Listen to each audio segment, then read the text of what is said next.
জমানো টাকাগুলো দিয়ে দিলাম লাকড়ি আনার জন্য। আসসালামু আলাইকুম, সবাই কেমন আছেন? আশা করি সবাই ভালো আছেন। এই যে সকাল সকাল চলে আসছে আমাদের রবি চিঙ্কু, বলতেছে সেই কখন থেকে এসে দাঁড়িয়ে রয়েছি, রোদ উঠে গেল, সেই গাবতলা থেকে নাকি লাকড়ি আনা হবে, এখনো হয় নাই।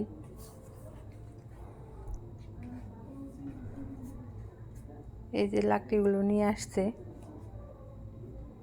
আয়না বলতেছে লাকড়িগুলো আনতে নাকি অনেক কষ্ট হয়েছে, বাইরে অনেক রোদ উঠছে, সেই লাকড়িগুলো বের করছে, আবার মেপে নিয়ে আসছে, অনেক কষ্ট হয়েছে ওর নাকি, ক্ষুধাও লাগছে।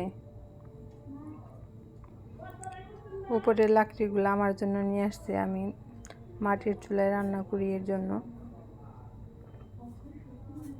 দেখেন এই যে এই পাশে রাখা হবে, ওই পাশে আগে আরও লাকড়ি আনছে, ওগুলাও রাখা আছে।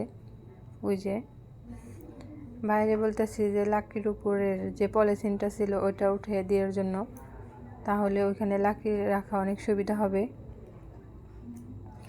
ভাই ঠিক পলিথিনগুলো উঠাই দিল, আর এই পাশে যে ও রোদের ভিতরে কিভাবে লাকড়ি এই পাশে দিতেছে।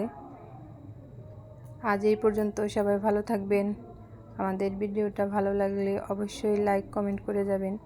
আরও নতুন নতুন ভিডিও পেতে চ্যানেলটা সাবস্ক্রাইব করে রাখবেন। আল্লাহ হাফেজ।